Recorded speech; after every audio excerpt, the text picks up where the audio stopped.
اللہ کریم نے قرآن مجید میں فرمایا ہے کہ لَقَدْ مَنَّ اللَّهُ عَلَى الْمُؤْمِنِينَ إِذْ بَعَثَ فِيهِمْ رَسُولًا، فرمایا تحقیق اللہ نے مومنوں پر احسان فرمایا ہے کہ انہیں اپنا رسول عطا فرمایا ہے۔ اس کا صرف ترجمہ کبھی بندے کی سمجھ میں آ جائے نا تو سارا میلاد اس کی سمجھ میں آ جاتا ہے۔ صرف اس آیت کا آسان سادہ ترجمہ اگر سمجھ لیا جائے کہ رب کہتا ہے میں نے احسان کیا تم پر، تمہیں اپنا رسول دے دیا ہے۔ وہ دو عالم کی رحمت ہیں، وہ جہاں چاہتے وہیں رہتے، یہ تو ان کی مہربانی ہے کہ یہ عالم پسند آیا۔ نبی پاک صلی اللہ تعالیٰ علیہ وسلم ہمارے اوپر رب کا سب سے بڑا احسان ہے، اور اللہ تبارک و تعالیٰ نے سسکتی، تڑپتی، بے چین، پریشان، تکلیف میں مبتلا اپنی مخلوق پر رحم فرمایا اور رسول کریم عطا فرمائے۔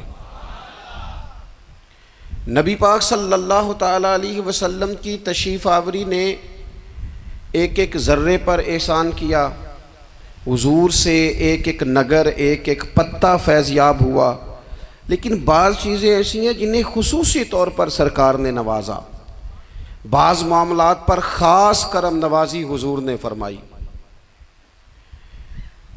ایک اہم مسئلہ ہے عقیدے کا مسئلہ۔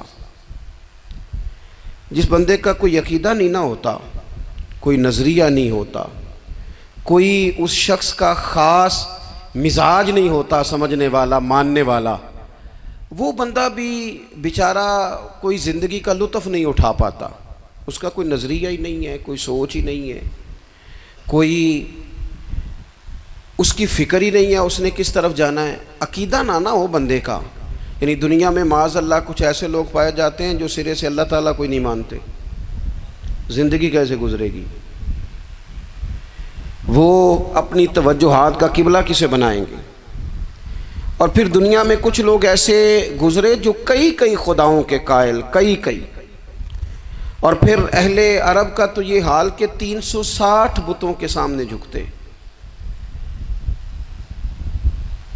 مجھے بتائیے جس بندے کو یہی خبر نہ ہو میرا خالق اور مالک کون ہے، جس کو یہی پتہ نہ ہو کہ میرا رزق کہاں سے آتا ہے، میں نے مانگنا کہاں سے ہے، جس سے یہ خبر ہی نہ ہو کہ میری دعاؤں کا رخ کس طرف ہونا چاہیے، اس کی بھی کوئی زندگی ہے؟ نبی پاک علیہ السلام نے سب سے بڑا احسان یہ فرمایا ہے کہ ہمیں عقیدہ توحید سکھایا ہے۔ حضور نے ہمیں ہر جگہ سے چھڑا کے رب کریم کی بارگاہ میں سجدہ کرنے کا حکم دیا ہے۔ عرب کے لوگ جو تھے وہ بڑی بڑی وہم کا شکار تھے، بڑی بڑی اوہام پرستی کا شکار تھے۔ یہ آج کل بھی وہم بہت زیادہ ہے نوجوانوں میں، یعنی کوئی فیصلہ پکا ہے ہی نہیں، کوئی پکی بات ہی نہیں کرتے، یہ کر لوں کہ نہ کروں، اگر آپ کہتے ہیں تو کر لیتا ہوں، ویسے اس میں فلانی کمزوری بھی ہے، اور اگر میں نے نہ کیا تو فلاں مشکل بھی ہے۔ بھئی جس بندے نے قوت فیصلہ ہی نہیں پائی، اس نے ارادہ ہی پکا نہیں کیا کہ اس نے کدھر جانا ہے، تو وہ سفر کیسے کرے گا؟ سفر تو اس بندے کا مکمل ہوتا ہے جو سفر شروع کرتا ہے۔ عرب کے لوگ بھی بڑے بڑے اوہام پرستی کا قائل تھے۔ وہ جب قربانیاں کرتے تھے تو ان کا گوشت لا کے کعبے کی دیواروں کے ساتھ ملا کرتے تھے، یہ قبولیت کی علامت ہے۔ سارے کپڑے اتار کے کعبے کا طواف کرتے تھے، جب احرام باندھ لیتے، حج عمرے کا ارادہ کرتے تو دروازوں سے داخل نہیں ہوتے تھے۔ وہ کہتے تھے کہ دروازے گناہگار ہیں اور ہم چونکہ اب نیک کام کر رہے ہیں لہذا اوپر سے ہو کے آئیں گے۔ رسول کریم علیہ السلام نے انہیں ان سارے وہموں سے، ساری پریشانیوں سے، ان ساری بدشگونیوں سے نکال کے کہا اللہ تمہارا مالک ہے، اللہ تمہارا محافظ ہے، ہوگا وہ جو رب چاہے گا۔ ذرا سی بات پہ سہم جانا، ذرا سی بات پہ ڈر جانا۔ حضور نے لوگوں کو قوت فیصلہ عطا کی، اور اتنی بڑی قوت فیصلہ حضور نے دی کہ کل تک جو فیصلہ کر نہیں نہ پا رہے تھے، آج انہوں نے اس طرح کے فیصلے کیے کہ اپنی ساری کی ساری اولادیں لے کر وہ میدانوں میں کھڑے ہو گئے۔ وہ ڈٹ گئے کہ ہم نے کفر کے مقابلے میں جہاد کرنا ہے۔ انہوں نے طے کر لیا کہ حق کیا ہے، سچ کیا ہے۔ نبی پاک علیہ الصلوۃ والسلام نے ہمیں عقیدہ توحید دیا اور وہ طے کر کے دیا ہے نبی پاک نے، سجدہ سوائے اللہ کے کسی کو جائز، اگر کوئی عبادت کی نیت سے کرتا ہے تو سجدہ کفر ہے، اور اگر تعظیم کی نیت سے کرتا ہے تو حرام ہے۔ اعلیٰ حضرت بریلوی رحمۃ اللہ علیہ نے 50 کے قریب دلائل کتاب و سنت سے اور 100 سے زیادہ دلائل فقہ اور اصول فقہ سے بیان فرمائے ہیں کہ کسی اور کے لیے تعظیمی سجدہ بھی حرام ہے۔ نبی پاک علیہ السلام تشریف فرما تھے تو کچھ جانوروں نے آ کے حضور کے قدموں پہ سجدہ کیا، پیش نظر ہے وہ نوبہار اور سجدے کو دل ہے بے قرار، روکیے سر کو روکیے یہی تو امتحان ہے۔ کچھ جانوروں نے جب سجدہ کیا تو صحابہ عرض کرنے لگے یا رسول اللہ صلی اللہ تعالیٰ علیہ وسلم ہمارا بھی دل کرتا ہے، تو حضور نے فرمایا بھی سجدہ سوائے رب کے کسی کے لیے جائز نہیں ہے، ہاں اگر جائز ہوتا تو میں خاتون سے کہتا کہ اپنے شوہر کو سجدہ کرے۔ نبی پاک علیہ الصلوۃ والسلام نے حد بندی کر دی۔ اور پھر دیکھیں یہ جو ہم میلاد مناتے ہیں نا، یہ میلاد اللہ تعالیٰ کی توحید کا بہت بڑا اعلان ہے۔ ہم کہتے ہیں نبی پاک کا میلاد ہوا، جس کا میلاد ہوتا ہے وہ خدا نہیں ہوتا، جو پیدا ہوتا ہے وہ رب۔ جب ہم میلاد منا رہے ہوتے ہیں تو ہم یہ بتا رہے ہوتے ہیں بھئی حضور خدا نہیں، حضور تو 12 ربیع الاول کو پیدا ہوئے، تو جو پیدا ہو رب پیدا، لم یلد ولم یولد، اللہ تبارک و تعالیٰ پیدا نہیں ہوتا، مالک تو ازلی ابدی شانیں رکھتا ہے۔ اس لیے عقیدہ توحید بندے کو مضبوط کر دیتا ہے۔ انسان جب عقیدہ توحید والا ہو جاتا ہے، اور نبی پاک علیہ السلام دنیا میں رب کی طرف بلانے آئے، وداعیا الی اللہ باذنہ وسراجا منیرا، حضور نے لوگوں کو اللہ کی جانب دعوت دی۔ جب انسان توحید والا ہو جاتا ہے تو مضبوط ہو جاتا ہے، وہ کسی سے نہیں ڈرتا، وہ سمجھتا ہے ہونا تو وہ ہے جو میرا رب چاہے گا، مجھے پریشان ہونے کی ضرورت کیا ہے۔ پھر اس کا بھروسہ بھی اللہ تعالیٰ پر، اس کی امیدیں بھی اللہ رسول سے، اس کی توجہات کا قبلہ بھی سارا ادھر ہی۔ تو حضور نے لوگوں کو عقیدہ دیا، مضبوط کیا۔ رسول پاک صلی اللہ تعالیٰ علیہ وسلم نے ذہنوں کو پختگی عطا فرمائی۔ تو سب سے بنیادی چیز حضور کا جو احسان ہے وہ عقیدہ ہے۔ پھر بعض خاص طبقات پر حضور نے خاص احسان کیا۔ آج بھی پوری دنیا میں ڈنڈورا پیٹا جاتا ہے عورتوں کے حقوق کا، پوری دنیا کے اندر، اور بعض لوگ عورتوں کو بڑا دھوکہ دیتے ہیں، کہتے ہیں تمہیں حق نہیں ملتے لہٰذا تم سڑکوں پہ آ جاؤ، معاذ اللہ، تمہیں حق نہیں ملتے لہٰذا تم معاذ اللہ بازاروں کی رونق بن جاؤ۔ عورتوں کو بڑا پریشان کیا جاتا ہے حقوق کے تعلق سے۔ نبی پاک علیہ السلام کی آمد سے پہلے کوئی خاتون کے ساتھ سلوک اچھا نہیں کیا جاتا تھا، اس کا کوئی جائیداد میں حصہ نہیں تھا۔ عورت کا خامد اگر فوت ہو جاتا تو وہ اپنے سسرال کے خاندان کی پراپرٹی بن جاتی معاذ اللہ، اور جس کے مرضی چاہے سپرد کر دیتے۔ ہندوستان کے بعض علاقوں میں ایسی کبھی رسمیں بھی پائی جاتی تھی کہ بعض عورتیں اپنے خامد کے ساتھ جل جانا مناسب سمجھتی تھی کہ بعد میں کوئی زندگی تو ہوگی نہیں، اور بیوہ خاتون اور طلاق یافتہ خاتون، اس کے بارے میں تو لوگوں کا خیال تھا کہ شاید یہ خاتون بالکل سوسائٹی اور سماج کا حصہ ہی نہیں ہونی چاہیے۔ قربان جائیں، یہ اعزاز میرے نبی پاک نے دیا ہے۔ حضور نے پہلی شادی ہی اس خاتون سے کی ہے جن کا پہلے بھی نکاح ہو چکا تھا، اور خاتون کو حضور نے حقوق دیے، جائیداد میں حصہ دیا۔ کہا جو بیٹیوں کی بہنوں کی پرورش کر کے آئے گا اور اچھی پرورش کر کے انہیں روانہ کر دے گا، جس طرح میری 2 انگلیاں جڑی ہوئی ہیں میرے ساتھ جڑ کے جنت میں جائے گا۔ اور ایک روایت میں فرمایا کہ جب کسی کے ہاں بیٹی پیدا ہوتی ہے نا تو اللہ فرشتوں کو بھیجتا ہے،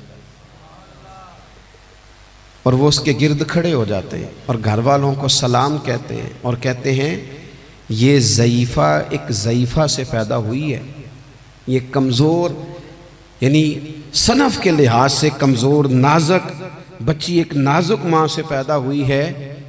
فرشتے کہتے ہیں جو اس کی پرورش کرے گا نا اللہ قیامت تک اس کی مدد کرے گا، اس کی ہمیشہ مدد ہوتی رہے۔ اور نبی پاک صلی اللہ تعالیٰ علیہ وسلم کی خدمت میں آ کے جب خواتین نے کہا تو نا یا رسول اللہ ہمارے تو دین دنیا کے معاملات میں مردوں کے تعلق سے کمزوری ہے، کئی دن تو ہم ویسے نماز نہیں پڑھ سکتی مہینے میں، کئی دن تو ہم ویسے عبادات کے قریب نہیں جا سکتی، جہاد پہ ہم نہیں جاتی، گواہی ہماری مردوں کے برابر نہیں، تو یا رسول اللہ صلی اللہ علیہ وسلم ہمارا بھی کوئی اعزاز ہے؟ تو حضور نے فرمایا جب کوئی خاتون حاملہ ہوتی ہے نا تو اللہ اسے اتنا ہی ثواب دیتا ہے جتنا جہاد کرنے والے کو ثواب دیتا ہے، اور جب بچہ پیدا ہوتا ہے تو اللہ تعالیٰ اسے شہادت کا درجہ عطا کرتا ہے، اور جب وہ بچوں کو دودھ پلاتی ہے تو رب اسے غلام آزاد کرنے کا ثواب عطا کرتا ہے۔ ایک دفعہ نا نبی پاک صلی اللہ تعالیٰ علیہ وسلم کی خدمت عالی مرتبت میں حضرت عائشہ صدیقہ رضی اللہ تعالیٰ عنہ نے ایک واقعہ عرض کیا، عرض کی حضور آج میرے ساتھ عجیب معاملہ ہوا، میں گھر میں اکیلی تھی تو ایک خاتون 2 بیٹیوں سمیت آئی، اس نے کہا کہ میں بھی بھوکی ہوں، میری بیٹیاں بھی پریشان ہیں، کھانا نہیں کھایا۔ سیدہ پاک کہتی ہیں یا رسول اللہ میرے پاس بھی 3 کھجوریں تھیں گھر میں پڑی، یہ 2 جہاں کے شاہ ہیں پر پاس کچھ رکھتے نہیں، اور 2 جہاں کی نعمتیں ہیں ان کے خالی ہاتھ میں۔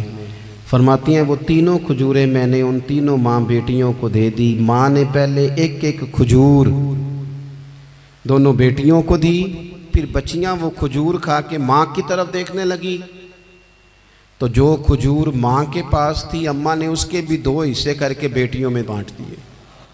حضرت عائشہ عرض کرنے لگی یا رسول اللہ میں نے یہ بڑا نرالا رنگ دیکھا ہے، ماں کا اپنے بچوں سے پیار کا انداز۔ تو حضور نے کیا فرمایا؟ نبی پاک علیہ السلام فرمانے لگے سن پھر اللہ تعالیٰ نے اس عورت پر جنت کو واجب کر دیا ہے، فرمایا اللہ نے اسے جہنم سے دور کر دیا جو بیٹیوں کے معاملے میں آزمایا گیا، اور جس نے پھر ان کے ساتھ اچھا سلوک کیا۔ اپنا حضور کا عمل یہ تھا کہ حضور کی بڑی صاحبزادی سیدہ زینب رضی اللہ تعالیٰ عنہ یہ حضور کی سب سے بڑی صاحبزادی ہیں، یہ بخاری میں آپ کو ملے گا کہ ان کی بیٹی جناب امامہ بنت زینب چھوٹی سی عمر تھی، تو جب حضور نماز کے لیے آتے تھے تو نواسی کو اٹھا کے ساتھ لے آتے تھے، اور وہ حضور نماز پڑھتے تھے تو وہ نبی پاک کے کندھوں پہ کھیلتی تھی۔ حضور نے عملاً بیٹیوں سے پیار کرنا سکھایا، بیٹیوں سے محبت کریں، بیٹیوں سے پیار کریں۔ بیٹیاں بڑی خیرخواہ ہوتی ہیں، بیٹیاں ماں باپ کی بڑی وفادار ہوتی ہیں، بیٹیاں بڑا خاص تعلق رکھتی ہیں۔ جوانوں آپ سے بھی کہوں گا بہنوں کی طرف توجہ رکھیں، جو کسی کی بہن آپ کے گھر ہے اس کا بھی خاص احساس کریں، وہ بھی کسی کی بہن ہے، لیکن اپنی بہن کے ساتھ بھی خاص نسبت کا تعلق قائم رکھیں، رشتوں میں اعتدال ہونا چاہیے۔ اس صنف کو نبی پاک علیہ السلام نے خاص کر کے نوازا ہے، اور ہمارا بھی ان کے ساتھ خاص رشتہ ہونا چاہیے۔ اسی طرح کا معاملہ یتیموں کے ساتھ ہے، کمزوروں کے ساتھ ہے۔ دیکھو آج نا ہمارے ہاں کمزوروں، غریبوں، مسکینوں، یتیموں کی مدد تو کی جاتی ہے، لیکن انہیں لوگ اپنے ماحول کا حصہ نہیں بناتے۔ یعنی کبھی گئے تو غریبوں میں آٹا بانٹ آئے، کبھی گئے تو غریبوں میں جا کے کپڑے تقسیم کر آئے، کبھی گئے تو غرباء کو کچھ وقتی طور پر کچھ ضروریات زندگی دے دیں، کبھی عیدیاں بانٹ دیں، کبھی سیلاب زدگان میں چلے گئے۔ غرباء کو کچھ نہ کچھ صدقات تو دے دیے جاتے ہیں، ان پر کچھ خیرات تو کر دیا جاتا ہے، لیکن انہیں سوسائٹی کا ماحول کا حصہ نہیں بنایا جاتا۔ ایسا نہیں ہوتا کہ ان غرباء کے بچوں کو اٹھا کے بڑے شہروں میں لایا جائے، ان کی تعلیم کا خیال کیا جائے، انہیں اپنے ماحول میں رکھا جائے، ان کی بہترین پرورش کا بندوبست کیا جائے۔ کائنات میں بڑے لوگوں نے کام کیا ویلفیئر کا، بڑے لوگوں نے غریبوں کے ساتھ تعاون کیا، بڑے لوگوں نے محبت کی، سب قابل تعریف ہے، لیکن ہم نے یہ کیا کہ ان کی امداد تو کی، لیکن ان کی محرومیوں کا ازالہ نہیں کیا۔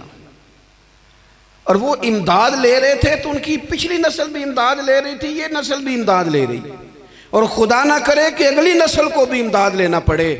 میرے نبی پاک صلی اللہ تعالیٰ علیہ وسلم کا انداز کچھ اس طرح کا ہے کہ امام بہقی نے لکھا ہے، حضرت بشیر بن عقبہ رضی اللہ تعالیٰ عنہ کہتے ہیں میرے والد انتقال کر گئے تھے، اور میں ایک جگہ پہ بیٹھ کر رو رہا تھا کہ نبی پاک صلی اللہ تعالی علیہ وسلم میرے قریب سے گزرے، کیوں روتے ہو؟ یا رسول اللہ میرے والد کا انتقال ہو گیا، میری والدہ رخصت ہو گئی۔ تو یہ ہمیں حضور نے سبق دیا ہے، یہ یتیموں غریبوں کا خیال رکھنے کا یہ بھی ایک نقطہ، یہ بھی انداز ہے۔ کائنات کا بڑے سے بڑا درد دل رکھنے والا بندہ یہاں تک نہیں جا سکتا جو میرے رسول کریم نے بیان فرمایا۔ کہتے ہیں نبی پاک علیہ السلام فرمانے لگے، بشیر بن عقبہ کیا تو اس بات پر راضی نہیں کہ میں تیرا باپ ہوں اور عائشہ تیری ماں ہو؟ آنا تجھے ہم شامل کر لیں اپنے گھرانے میں، آ جانا، مکمل تیرے معاملات کا خیال کیا جائے، تو آ جا۔ اتنا بڑا درجہ نبی پاک نے تو حضرت سلمان فارسی کے بارے میں بھی فرمایا کہ میں نے انہیں اپنی اہل بیت میں شامل کر لیا۔ رسول اللہ صلی اللہ تعالی علیہ وسلم غرباء کے لیے، مساکین کے لیے، یتیموں کے لیے، ناداروں کے لیے جو خاص احسان بن کے آئے، وہ یہ والا لہجہ نہیں کہ ہم مطمئن ہو گئے کہ ٹھیک ہے ہم گئے تو تھے، اتنے پیکٹ بانٹ تو آئے، اتنا کچھ ہم نے دے تو دیا، فلانا کام کر تو لیا، اور وہ بھی کب تک کیا؟ جب تک خبریں تیز تھیں۔ ہمارے ملک میں سیلاب آیا، میڈیا نے خبر دی، شور ہوا، لوگوں نے بڑی کوشش کی، الحمدللہ بڑے اچھے جذبات کا اظہار کیا، ڈھیر سارے لوگ وہاں گئے۔ میں آپ سے پوچھتا ہوں کہ کیا سیلاب زدگان سارے اپنے اپنے گھروں میں چلے گئے؟ ان کے گھر بن گئے؟ لیکن ہمارے جذبے کیوں ٹھنڈے ہو گئے؟ اس لیے کہ خبریں ٹھنڈی ہو گئی۔ ہم تو چلتے ہیں ٹرینڈ کے ساتھ کہ آج کل ٹرینڈ کیا ہے، اگر خبر ادھر کی ہے تو ذوق ادھر کا ہے، خبر ادھر کی ہے تو ذوق ادھر کا ہے۔ دیر پا کام کرنا اور خاص جذبات پیدا کرنا ان لوگوں کے لیے۔ حضرت سیدنا عبداللہ بن ابی اوفا رضی اللہ تعالیٰ عنہ روایت کرتے ہیں، ایک یتیم بچہ آیا تھا، اس نے عرض کی حضور میری ماں بھی بھوکی ہے اور میری ایک ہمشیرہ ہے وہ بھی بھوکی ہے، روٹی دا دکھ نہ پوچھو، روٹی تے بندہ کھا جاندی جے۔ یہ جو بھوک ہوتی ہے نا، بھوک، بہت سارے لوگ نا، میں ایک شادی میں تھا تو وہاں ایک دو لوگ کھانا کھا رہے تھے، تو بعض لوگ انہیں دیکھ دیکھ کے مذاق کر رہے تھے، ویڈیو بنا رہے تھے، کہتے دیکھو کھانا ہی نہیں آتا، کیا انداز ہے، سارا ان کا منہ جو ہے وہ کھانے سے بھر گیا، ہاتھ دیکھو کہاں تک ان کے لتھڑ گئے، کیا انداز ہے۔ تو میں نے کہا تم ان کے کپڑے بھی تو دیکھو نا، انداز، بیٹھنا اٹھنا، کپڑے پہننا، یہ غریبی کا پتہ دیتے ہیں۔ بھوک جب تیز لگی ہو پھر کھانے کے آداب لوگوں کو یاد نہیں رہتے۔ غربت نے میرے بچوں کو تہذیب سکھا دی، اب وہ سہمے ہوئے رہتے ہیں، شرارت نہیں کرتے۔ وہ عزیز، ہوتا یہ ہے کہ جب انسان کو بھوک شدید لگی ہو نا، پھر اسے ڈاکٹر کی ہدایات نہیں یاد رہتی، پھر تو پیٹ کی آگ بجھانے کو لوگ دوڑتے ہیں۔ تو کہتے اس بچے نے آ کے عرض کی، یا رسول اللہ صلی اللہ تعالی علیہ وسلم ماں بھی بھوکی ہے، بہن بھی بھوکی ہے۔ حضور نے نا اسے 21 کھجوریں عطا فرمائیں، فرمایا 7 تیری، 7 تیری بہن کی، 7 تیری والدہ کی۔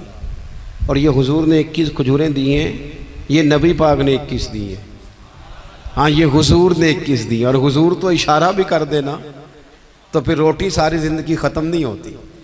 وہ حضرت ابو ہریرہ کو بھی ملی تھی، فرماتے ہیں میں کئی سال کھاتا رہا، 1 کلو کھجوریں تھی پر ختم ہی نہیں ہوئی۔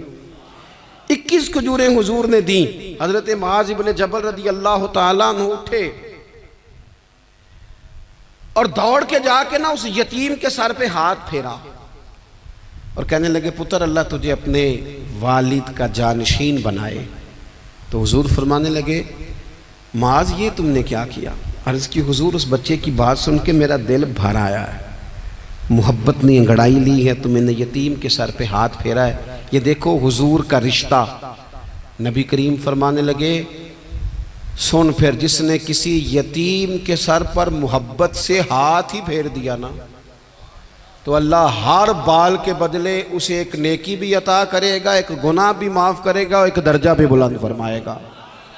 چلو ہاتھ ہی پھیر دیا، تو نے کچھ تو کیا یتیم کے ساتھ، تیرا کوئی تو اس سے رشتہ ہوا۔ اور تیسرا طبقہ ہے غلاموں کا، مسکینوں کا، غریبوں کا۔ میں اور آپ اس ملک میں رہتے ہیں جہاں کچھ لوگوں کو کھانا بھی نہیں وقت پہ ملتا، اور کچھ لوگ 5 لاکھ روپیہ گاڑی کا اس لیے اضافی دے دیتے ہیں کہ مجھے ذرا نا نیو ماڈل جلدی چاہیے۔ یعنی ایک طرف ملک کی حالت یہ ہے کہ بعض لوگوں کے پاس پیسے نہیں ہیں کہ بچوں کی فیس بھر سکے، لیکن دوسری طرف حال یہ ہے کہ نئے ماڈل کا موبائل اگر مارکیٹ میں آتا ہے تو وہ ختم ہو جاتا ہے، ملتا ہی نہیں، وہ شارٹ ہو جاتا ہے۔ کچھ لوگوں نے اس طرح کیا ہے کہ انہوں نے یہ سمجھا ہے کہ دولت شاید موج کرنے کے لیے ہمیں دی گئی ہے، ہم طرح طرح کے کھانے کھائیں، طرح طرح سے چیزیں اوڑیں، طرح طرح کے معاملات کریں، انہوں نے یہ طے کر لیا ہے۔ اس کا نقصان کیا ہوا ہے؟ اس کا نقصان یہ ہوا ہے کہ کچھ لوگ غربت کی سطح سے نیچے آ گئے ہیں بیچارے۔ نبی پاک کا جو احسان ان غریب لوگوں پر ہے، حضور علیہ السلام کے پاس نا حضرت عبداللہ ابن عمر روایت کرتے ہیں اور طبرانی میں موجود ہے، حضور کے پاس نا 10 دینار تھے۔ ہمارے پاس بھی پیسے ہوتے ہیں نا، لیکن وہ کچھ ہوتے ہیں ہمارے کھانا کھانے کے لیے، کچھ ہوتے ہیں آئس کریم کھانے کے لیے، کچھ اس لیے ہوتے ہیں کہ آج میری مرضی دا نہیں پکا، لہٰذا میں نے، ہمارے ایک دوست ہیں وہ کہتے ہیں کہ آج کل یہ ماحول بن گیا ہے کہ بچے اگر کہتے ہیں نا کھانا میری مرضی کا نہیں، تو اماں کہتی ہے جا تو برگر کھا لے۔ کہتے ہیں ہمارے دور میں یوں نہیں ہوتا تھا، اگر ہم کہتے تھے نا کھانا میری مرضی کا نہیں تو پھر ہمیں ڈبل چیز کھانے کو ملتی تھی، ایک مار بھی کھانا پڑتی تھی اور وہ کھانا بھی کھانا پڑتا تھا۔ اور پھر کچھ پیسہ لوگوں نے صرف اس لیے سنبھال کے رکھا ہوا ہے کہ جو اضافی چیزیں ہیں نا، اضافی، میرا ویسے تجربہ نہیں ہے اور نہ میں نے زیادہ گہرائی سے دیکھا ہے، بس مجھے بتایا گیا ہے، اور پتہ نہیں اب بات درست ہے کہ نہیں، مجھے بتایا گیا ہے کہ پہلے لڑکیاں بیوٹی پارلر جاتی تھی، اب سنا لڑکے بھی جاتے ہیں۔ اب خدا جانے یہ بات سچ ہے کہ غلط ہے۔ یہ جو اضافی اخراجات ہیں نا، یہ اگر ہم تھوڑے سمیٹ لیں، یعنی مولا علی شیر خدا کرم اللہ تعالی وجہہ الکریم مزدوری کر کے نکلے تو 2 کلو کھجوریں تھیں، حضور بس فرمانے لگے 1 کلو میرے بچے کھائیں گے اور کلو مدینے کے غریب بچے کھائیں گے، یعنی کل 2 کلو ظاہری طور پر کھجوریں ہیں، اس میں بھی دوسروں کا حصہ۔ ہمارے پاس جو مال آتا ہے اگر تھوڑا سا نا ہم اسے یہ نہ سمجھ لیں کہ میرا ہی حق ہے، کسی کو اس میں سے ایک لقمہ بھی نہیں ملنا چاہیے، اگر ہم تھوڑا سا نا دل کشادہ کریں تو 3 لوگوں کا کھانا 4 بھی کھا سکتے ہیں، 4 کا کھانا 5 بھی کھا سکتے ہیں، 6 کا کھانا 7 کا کھانا 10 بھی کھا سکتے ہیں۔ شرط یہ ہے کہ دل کشادہ ہو، دل دریات سمندروں ڈونگے کون دلاں دیا جانے، تھوڑی سی نا کشادگی پیدا کی جائے۔ حضرت عبداللہ ابن عمر کہتے ہیں نبی کریم علیہ السلام کے پاس نا 10 دینار تھے، ویسے تو کائنات ہی میرے نبی کی مٹھی میں ہے، لیکن ظاہری طور پر 10 دینار تھے۔ حضور ایک دکان پہ گئے، 4 دینار کا حضور نے ایک جوڑا خریدا، کپڑے خریدے، وہ قمیض حضور نے پہنی تو ایک انصاری آگے بڑھ کے عرض کرنے لگے حضور میرا بڑا دل کر رہا ہے، یہ مجھے نہیں دے دیتے آپ؟ تو حضور خوش ہو گئے، یہ میرے محبوب کا دروازہ ہے کہ جب کوئی مانگتا ہے تو حضور خوش ہو جاتے ہیں۔ نبی کریم سے مانگا اس شخص نے تو حضور خوش ہو گئے، اور محبوب نے وہ کرتا وہ کپڑے اتار کے اس انصاری کو عطا کر دیے، اور 4 دینار کے اور خرید لیے، باقی بچے 2 دینار۔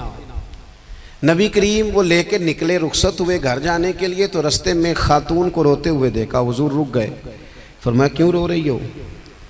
عرض کرنے لگی یا رسول اللہ صلی اللہ تعالی علیہ وسلم میں فلاں آدمی کی کنیز ہوں، نوکرانی ہوں، اس نے آٹا لینے بھیجا تھا 2 دینار کا، وہ 2 دینار گم ہو گئے، حضور نے 2 دینار اسے عطا کر دیے، وہ دیے تو پھر رو رہی تھی، فرمایا اب کیوں روتی ہو؟ کہنے لگی یا رسول اللہ ڈرتی ہوں دیر بڑی ہو گئی یا مار ہی نہ پڑے۔ تو حضور نے فرمایا چل نہ میں تیرے ساتھ چلتا ہوں۔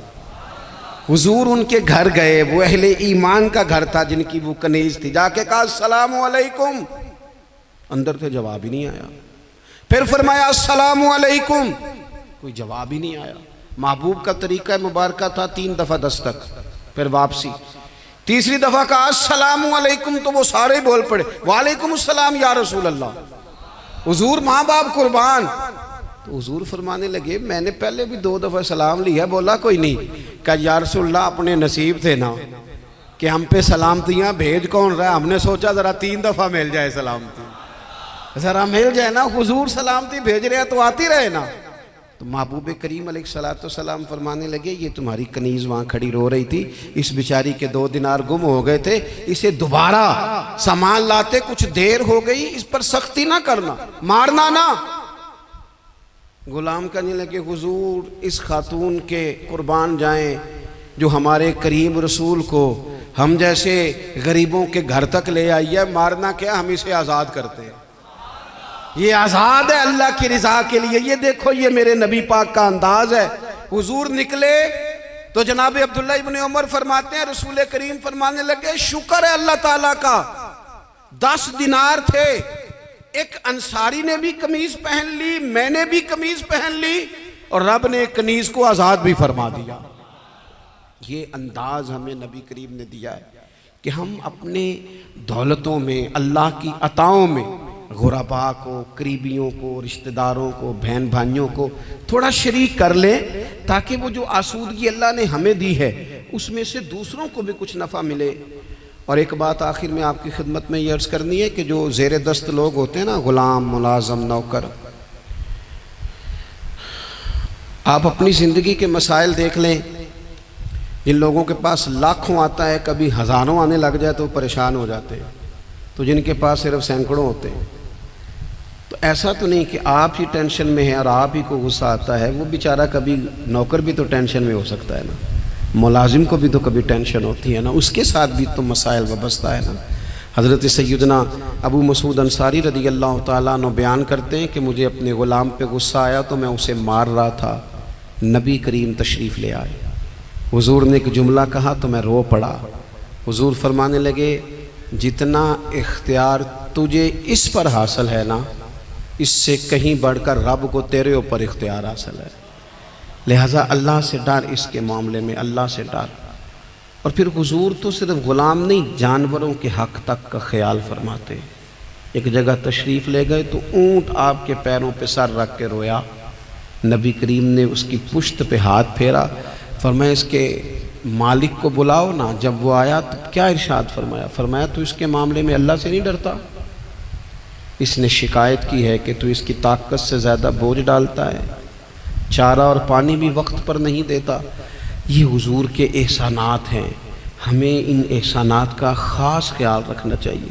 اور یہ جو ایام ہے عید میلاد النبی کے، ان ایام میں بالخصوص ہمیں غریبوں کے ساتھ، یتیموں کے ساتھ، بیواؤں کے ساتھ، مساکین کے ساتھ، لاچاروں کے ساتھ اس لحاظ سے زیادہ مدد کرنی چاہیے کہ میرے رسول پاک انہی کے لیے تو زیادہ رحمت بن کے آئے، انہی کا تو محبوب نے خیال زیادہ فرمایا، انہی کے بارے میں تو ہمیں تلقین زیادہ فرمائی۔ وہ اپنے پرائے کا غم کھانے والا، مرادیں غریبوں کی بھر لانے والا، مصیبت میں غیروں کے کام آنے والا، وہ نبیوں میں رحمت لقب پانے والا۔ تو نبی پاک علیہ السلام کے غلاموں، یہ ہمیں سیکھنا ہے، اس پر ہمیں عمل کرنا ہے۔ اللہ کریم کی بارگاہ میں دعا ہے اللہ ہماری حاضری کو قبول فرمائے۔ آخر دعوانا ان الحمدللہ۔